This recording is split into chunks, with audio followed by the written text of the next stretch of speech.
Obreiros da Vida Eterna, capítulo 15. Aprendendo sempre. 2 horas antes de organizar-se o cortejo fúnebre, estávamos a postos. A residência de Dimas enchia-se de pessoas gradas, além de apreciável assembleia de entidades espirituais. Jerônimo, resoluto, penetrou a casa seguido de nós outros. Encaminhou-se para o recanto, onde o requém desencarnado permanecia abatido e sonolento sob a carícia materna. Reparei que o médium liberto tinha agora o corpo perispiritual mais aperfeiçoado, mais concreto. Tive a nítida impressão de que, por intermédio do cordão fluídico, de cérebro morto a cérebro vivo, o desencarnado absorvia os princípios vitais restantes do campo fisiológico. Nosso dirigente contemplou-o enternecido e pediu informes à genitora, que os forneceu satisfeita. Graças a Jesus, melhorou sensivelmente. É visível o resultado de nossa influência restauradora, e creio que bastará o desligamento do último laço para que retome a consciência de si mesmo. Jerônimo examinou-o e auscultou-o como clínico experimentado. Em seguida, cortou o liame final, verificando-se que Dimas, desencarnado, fazia agora o esforço do convalescente ao despertar, estremunhado, findo, longo sono. Somente então notei que se o organismo perispirítico recebia as últimas forças do corpo inanimado, este, por sua vez, absorvia também algo de energia do outro, que o mantinha sem notáveis alterações. O apêndice prateado era a verdadeira artéria fluídica, sustentando o fluxo e o refluxo dos princípios vitais em readaptação. Retirada a derradeira via de intercâmbio, o cadáver mostrou sinais, quase de imediato, de avançada decomposição. A análise do cadáver de Dimas causava tristeza. Inumeráveis germes microscópicos entravam como exércitos vorazes em combate aberto, libertando gases ocultos que revelavam o apodrecimento dos tecidos e líquidos em geral. Os traços fisionômicos do defunto achatavam-se, alterados, degenerando-se também a estrutura dos membros. Os órgãos, autônomos por seu turno, perdiam a feição característica, já tumefactos e imóveis. Em compensação, Dimas livre, Dimas espírito, despertava. Amparado pela genitora, abriu os olhos, fixou-os em derredor, num impulso de criança alarmada, e chamou a esposa aflitivamente. Dormira em excesso, mas alcançara sensível melhora. Sentia a casa cheia de gente e desejava saber alguma coisa a respeito. A mãezinha, porém, afagando-o brandamente, acalmou-o, esclarecendo.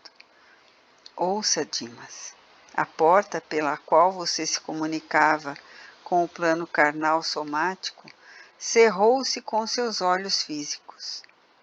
Tenha serenidade, confiança, porque a existência no corpo físico terminou.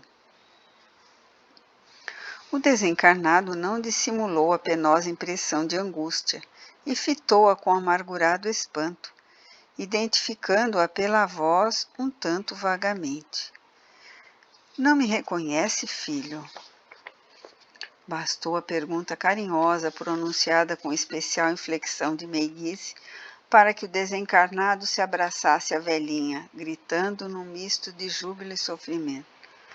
Mãe, minha mãe, será possível? A anciã deteve-o ternamente nos braços e falou. Escute, refreie a emoção que lhe será extremamente prejudicial. Sustente o equilíbrio diante do fato consumado.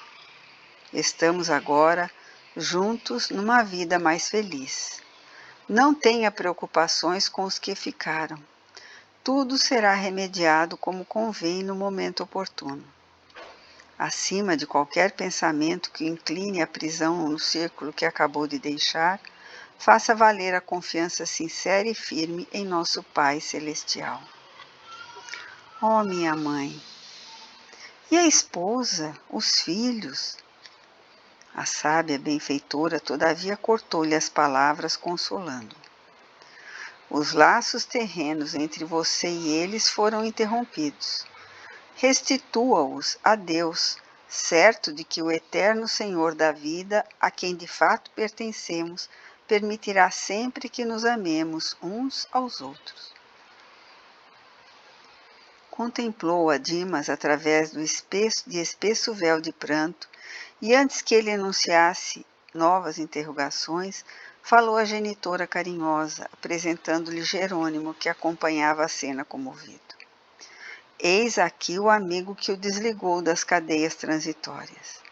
Em breve partirá você em companhia dele, buscando o socorro eficiente de que necessita. Embora atordoado, o filho esboçou silencioso gesto de contrariedade ante a perspectiva da nova separação do convívio materno. Mas a velhinha interveio, acrescentando: Vim até aqui porque você me chamou, recorrendo à Mãe Divina. Contudo, não estou habilitada a lhe proporcionar ingresso em meus trabalhos por enquanto. O irmão Jerônimo, todavia, é o orientador dedicado que conduzirá o serviço de sua restauração. Tenha confiança. Irei vê-lo quantas vezes for possível, até que nos possamos reunir no outro lar venturoso, sem as lágrimas da separação e sem as sombras da morte. Em seguida, sussurrou algumas palavras que somente Dimas pôde escutar, e sob funda emoção, viu desvencilhar-se dos braços maternos e avançar cambaleante para Jerônimo, osculando-lhe respeitosamente as mãos. O assistente agradeceu o carinhoso preito de reconhecimento e amor e, de olhos marejados, explicou: Nada efetuamos aqui senão o dever que nos trouxe. Guarde o seu agradecimento para Jesus, o nosso benfeitor divino. O trabalhador recém-liberto trazia o olhar nevoado de pranto entre a alegria e a dor, a saudade e a esperança. A devotada mãe amparou-o mais uma vez, animando-o. Dimas, congregam-se aqui diversos amigos seus em manifestação inicial de regozijo pela sua vinda. Entretanto, a sua posição é a do convalescente, cheio de cicatrizes a exigirem cuidado. Fale pouco e ore muito.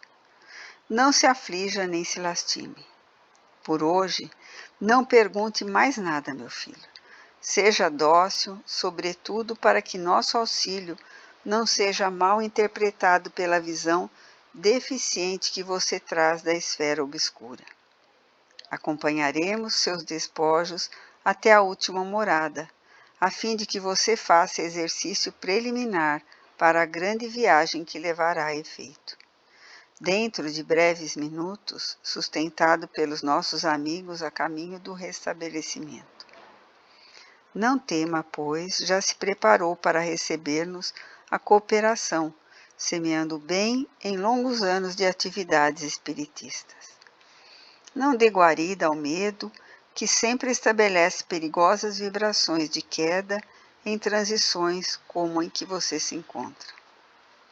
Em seguida, conduzindo-o à câmara mortuária, onde o corpo jazia imóvel, prestes a partir, acrescentou a anciã sob o olhar de aprovação de Jerônimo, que Jerônimo lhe dirigia. Venha ver o aparelho que o serviu fielmente durante tantos anos. Contemple-o com gratidão e respeito. Foi seu melhor amigo, companheiro de longa batalha redentora. E como a viúva e os filhos chorassem lamentosamente, advertiu: Deploro os sentimentos negativos a que se recolhem os seus entes amados, despercebidos das realidades do espírito. Não se detenha, Dimas, nas lágrimas que derramam, absorvidos em devastadora incompreensão. Este pranto e estas exclamações angustiosas não traduzem a verdade dos fatos. Você sabe agora, mais que nunca, que a imortalidade é sublime. Nunca houve adeus para sempre na sinfonia imorredora da vida. Abstenha-se, pois, de responder, por enquanto, às arguições de sua mulher e seus filhos dirigem ao cadáver. Quando você estiver refeito, voltará a auxiliá-los, consagrando-lhes ainda e sempre inestimável amor. Dimas procurou conter-se ante a perturbação geral do ambiente doméstico e, vacilante, debruçou sobre o ataúde, vertendo grossas lágrimas. Via-se-lhe o inaudito esforço para manter serenidade naquela hora. Rente a ele, a esposa proferia frases de intensa amargura. Todavia, em obediência às recomendações maternas, ele guardava discreta atitude de tristeza e enternecimento. Notei que Dimas sentia dificuldade para concatenar raciocínios, porque tentou em vão articular uma prece em voz alta. Percebendo-lhe o intenso desejo, aproximou-se Jerônimo de sensível irmão encarnado, então presente, tocou-lhe a fonte com a destra luminosa e o companheiro, declarando sentir-se inspirado, levantou-se e pediu permissão para pronunciar breve súplica, no que foi atendido e acompanhado por todos. Sob a influência do orientador espiritual, o companheiro orou sentidamente. Verifiquei que Dimas experimentava imensa consolação, graças ao gesto amigo de Jerônimo. Logo após, ante as exclamações dolorosas dos familiares, o ataúde foi cerrado e iniciou-se o préstito silencioso. Seguíamos, ao fim do cortejo, em número superior a 20 entidades desencarnadas, inclusive o irmão recém-liberto. Abraçado à genitora, Dimas, em passos incertos e vagarosos, ouvia-lhe discretas exortações e sábios conselhos. Entre os muitos afeiçoados do círculo carnal, reinava profundo constrangimento. Mas entre nós imperava tranquilidade efetiva e espontânea. Prosseguimos com as melhores notas de calma quando nos acercamos do Campo Santo. Estranha surpresa empolgou-me de súbito. Nenhum dos meus companheiros, exceção de Dimas, que fazia visível esforço para sossegar a si mesmo, exteriorizou qualquer emoção diante do quadro que víamos. Mas não pude sofrear o espanto que me tomou o coração. As grades da necrópole estavam cheias de gente da esfera invisível em gritaria ensurdecedora. Verdadeira concentração de vagabundos sem corpo físico apinhava-se à porta. Endereçavam ditérios e piadas a longa fila de amigos do morto. No entanto, ao perceberem a nossa presença, mostraram carantonhas de enfado, e um deles, mais decidido, depois de fitar-nos com desapontamento, bradou aos demais. Não adianta, é protegido. Voltei-me preocupado e indaguei do padre Hipólito o que significava tudo aquilo. O ex-sacerdote não se fez de rogado. Nossa função, acompanhando os despojos, esclareceu ele afavelmente, não se verifica apenas no sentido de exercitar o desencarnado para os movimentos iniciais da libertação. Destina-se também à sua defesa. Nos cemitérios costuma congregar-se compacta fileira de malfeitores, atacando vísceras cadavéricas para subtrair-lhes resíduos vitais. Ante a minha estranheza, Hipólito considerou. Não é para admirar. O Evangelho, descrevendo o encontro de Jesus com endemoniados, refere-se a espíritos perturbados que habitam entre os sepulcros. Reconhecendo-me a inexperiência no trato com a matéria religiosa, Hipólito continuou. Como você não ignora, as igrejas dogmáticas da crosta terrestre possuem erradas noções acerca do diabo, mas, inegavelmente, os diabos existem. Somos nós mesmos, quando desviados dos divinos desígnios, pervertemos o coração e a inteligência na satisfação de criminosos caprichos. Oh, que paisagem repugnante! Exclamei surpreendido, interrompendo a instrutiva explanação. É verdade, concordou o interlocutor. É quadro deveras ascoroso. Todavia é reflexo do mundo, onde também nós nem sempre fomos leais filhos de Deus. A observação me satisfez integralmente. Entramos. Logo após, ante meus olhos atônitos, Jerônimo inclinou-se piedosamente sobre o cadáver, no ataúde, momentâneo aberto antes da inumação, e com passes magnéticos longitudinais extraiu todos os resíduos de vitalidade, dispersando-os em seguida na atmosfera comum, por meio de processo indescritível na linguagem humana, por inexistência de comparação analógica, para que inescrupulosas entidades inferiores não se apropriassem deles. Completada a curiosa operação, tive minha atenção voltada para gemidos lancinantes, emitidos de zonas diversas daquela moradia respeitável, agora semelhante a vasto necrotério de almas. Jerônimo entrara em conversação com vários colegas, enquanto a maioria dos companheiros encarnados, em obediência à tradição, atiravam a clássica pazinha de cal ou poeira sobre o envoltório entregue à profunda cova. Impressionado com os soluços que ouvia em sepulcro próximo, fui irresistivelmente levado a fazer uma observação direta. Sentada sobre a terra fofa, infeliz mulher desencarnada, aparentando 36 anos aproximadamente, mergulhava a cabeça nas mãos, lastimando-se em tom comovedor. Compadecido, toquei-lhe a espádua e interroguei. — Que sente, minha irmã? — Que sinto? — gritou ela, fixando em mim grandes olhos de louca. — Não sabe? — Oh, o senhor chama-me irmã. Quem sabe me auxiliará para que minha consciência torne a si mesma? Se é possível, ajude-me por piedade. Não sei diferenciar o real do ilusório.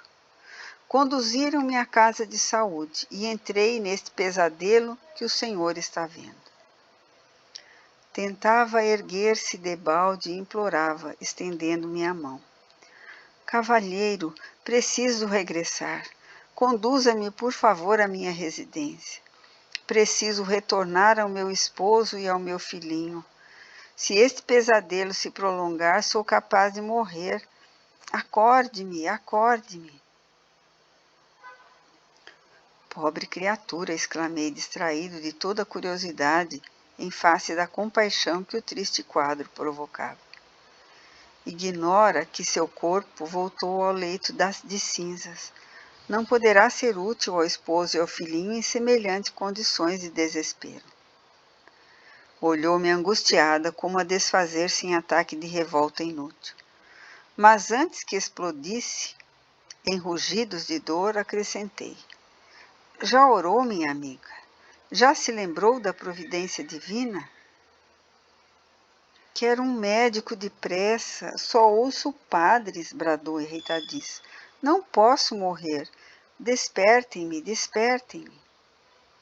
Jesus é nosso médico infalível, tornei, e indico-lhe a oração como remédio providencial para que ele assista e cure. A infeliz, entretanto, parecia distanciada de qualquer noção de espiritualidade. Tentando agarrar-me com as mãos cheias de manchas estranhas, embora não me alcançasse, gritou estentoricamente: Chamem meu marido, não suporto mais, estou apodrecendo. O que me despertará? De fúria aflita, passou a choro humilde, ferindo-me a sensibilidade. Compreendi então que a desventurada sentia todos os fenômenos da decomposição cadavérica, e examinando-a detidamente, reparei que o fio singular, sem a luz prateada que o caracterizava em Dimas, pendia-lhe da cabeça, penetrando o chão adentro. Ia exortá-la de novo, recordando-lhe os recursos sublimes da prece, quando de mim se aproximou simpática figura de trabalhador, informando-me com a espontânea bondade. Meu amigo, não se aflija. A advertência não me soou bem aos ouvidos. Como não me preocupar diante de infortunada mulher que se declarava esposa e mãe? Como não tentar arrancá-la à perigosa ilusão? Não seria justo consolá-la, esclarecê-la? Não contive a série de interrogações que me afloraram do raciocínio à boca. Longe de o interpelado perturbar-se, respondeu-me tranquilamente. Compreendo-lhe a estranheza. Deve ser a primeira vez que frequenta um cemitério como este. Falta-lhe experiência. Quanto a mim, sou do posto de assistência espiritual à necrópole. Desarmado pela serenidade do interlocutor, renovei a primeira atitude. Reconheci que o local, não obstante repleto de entidades vagabundas, não estava desprovido de servidores do bem. Somos 4 companheiros apenas, prosseguiu o informante. E, em verdade, não podemos atender a todas as necessidades aparentes do serviço. Creia, porém, que zelamos pela solução de todos os problemas fundamentais. Apesar de nosso cuidado, não podemos, todavia, esquecer o imperativo de sofrimento benéfico para todos os que venham dar até aqui após deliberado desprezo pelos sublimes patrimônios da vida. Atingi o sentido oculto das explicações. O cooperador queria dizer naturalmente que a presença ali de malfeitores e ociosos desencarnados se justificava em face do grande número de ociosos e malfeitores que se afastam diariamente da crosta da terra. Era o similia similibus, em ação cumprindo-se os ditames da lei do progresso. Castigando-se e flagelando-se mutuamente, alcançariam os desviados a noção do verdadeiro caminho salvador. Citei a infeliz e expus meu propósito de auxiliá-la. É inútil, esclareceu o prestimoso guarda, equilibrado nos conhecimentos de justiça e seguro na prática pelo convívio diário da dor. Nossa desventurada irmã permanece sob a alta desordem emocional, completamente louca. Viveu 30 e poucos anos na carne, absolutamente distraída dos problemas espirituais que nos dizem respeito. Gozou a saciedade na taça da vida física. Após feliz casamento, realizado sem qualquer preparo de ordem moral, contraiu gravidez, situação esta que lhe mereceu menosprezo integral. Comparava o fenômeno orgânico em que se encontrava a ocorrências comuns, e acentuando extravagâncias por demonstrar falsa superioridade, precipitou-se em condições fatais. Chamada ao testemunho edificante da abelha operosa na colmeia do lar, preferiu a posição da borboleta saltitante sequiosa de novidades efêmeras. O resultado foi funesto. Fim do parto difícil, sobrevieram infecções e febre maligna, aniquilando-lhe o organismo. Soubemos que nos últimos instantes os vagidos do filhinho tenro despertaram-lhe os instintos de mãe, e a infortunada combateu ferozmente com a morte, mas foi tarde. Jungida aos despojos por conveniência dela própria, tem primado aqui pela inconformação. Vários amigos visitadores, em custosa tarefa de benefício aos recém-desencarnados, têm vindo à necrópole tentando libertá-la. A pobrezinha, porém, após atravessar existências de sólido materialismo, não sabe assumir a menor atitude favorável ao estado receptivo do auxílio superior. Exige que o cadáver se reavive e supõe-se em atroz pesadelo, quando nada mais faz senão agravar a desesperação. Os benfeitores, desse modo, inclinam-se à espera da manifestação de melhoras íntimas, porque seria perigoso forçar a libertação pela probabilidade de entregar-se a infeliz aos malfeitores desencarnados. Indiquei, porém, o laço fluídico que a ligava ao envoltório sepulto e observei. Vê-se, entretanto, que a mísera experimenta a desintegração do corpo grosseiro em terríveis tormentos, conservando a impressão de ligamento com a matéria putrefata. Não teremos recursos para aliviá-la? Tomei a atitude espontânea de quem deseja tentar a medida libertadora e perguntei: quem sabe chegou o momento? Não será razoável cortar o grilhão? Que diz? Objetou surpreso o interlocutor. Não pode ser. Temos ordens. Por que tamanha exigência? Insisti. Se desatássemos a algema benéfica, ela regressaria intempestivamente à residência abandonada, como possessa de revolta, a destruir o que encontrasse. Não tem direito, como mãe infiel ao dever, de flagelar com sua paixão desvairada o corpinho tenro do filhinho pequenino. E como esposa desatenta às obrigações, não pode perturbar o serviço de recomposição psíquica do companheiro honesto que lhe ofereceu no mundo o que possuía de melhor. É da lei natural que o lavrador colha de conformidade com a semeadura.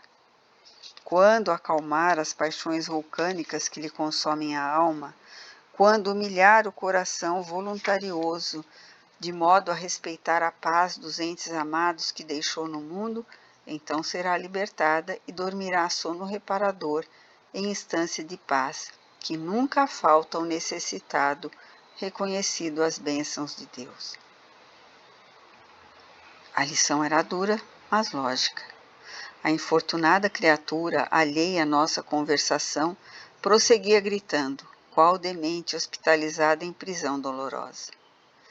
Tentei ampliar as minhas observações, mas o servidor chamou-me a outras zonas de onde partiam gemidos estridentes. São vários infelizes na vigília da loucura, disse calmo, e designando um velhote desencarnado de cócaras sobre a própria campa, acrescentou: venha e escute-o. Acompanhando meu novo amigo, reparei que o sofredor mantinha-se igualmente em ligação com o mundo. Ai, meu Deus, dizia, quem me guardará o dinheiro? Quem me guardará o dinheiro? Observando-nos a aproximação, rogava súplice. Quem são? Querem roubar-me? Socorram-me, socorram! Debalde, enderecei-lhe a palavra de encorajamento e consolação. Não ouve, informou o sentinela obsequioso. A mente dele está cheia das imagens de moedas, letras, cédulas e cifrões. Vai demorar-se bastante na presente situação e, como vê, não podemos, em sã consciência, facilitar-lhe a retirada, porque iria castigar os herdeiros, exorzi-los diariamente. Por que não pudesse dissimular o espanto que me tomara o coração, o servidor otimista acentuou. Não há motivo para tamanho assombro. Estamos diante de infelizes, os quais não falecem proteção e esperança, porquanto outros existem tão acentuadamente furiosos e perversos que, do fundo escuro do sepulcro, se precipitam nos tenebrosos despenhadeiros das esferas subcrustais. Tal o estado deplorável de suas consciências atraídas para as trevas pesadas. Sem fugir ao padrão de tranquilidade do colaborador consciente do serviço a realizar, acrescentou: segundo concluímos, se há alegria para todos os gostos, há também sofrimento para todas as necessidades. Nesse instante, Jerônimo chamou-me a postos. Agradeci ao amável informante, profundamente emocionado pelo que vira, e despedi-me incontinente. Esvaziara-se de companheiros encarnados a necrópole, e o próprio coveiro dirigia-se à saída. Foi comovente o adeus entre Dimas e a genitora, que prometeu visitá-lo sempre que possível. Após agradecimentos mútuos e recíprocos votos de paz, sentimos-nos, enfim, em condições de partir por nossa vez. Antes, porém, minha curiosidade inquisidora desejava entrar em ação. Como se sentiria Dimas agora? Não seria interessante consultar-lhe as opiniões e os informes? Testemunho valioso poderia fornecer-me para qualquer eventualidade futura de esclarecer a outra. Em minha esfera pessoal de observação não pudera colher os pormenores, uma vez que a morte me surpreendera em absoluto alinhamento das teses de vida eterna, e no derradeiro transe carnal minha inconsciência fora completa. Nosso dirigente percebeu meu propósito e falou bem-humorado. Pode perguntar a Dimas o que deseja saber. Manifestei-lhe reconhecimento, enquanto o recém-liberto aqueceu bondoso aos meus desejos. Sente ainda os fenômenos da dor física? Comecei. Guardo integral impressão do corpo que acabei de deixar, respondeu ele delicadamente.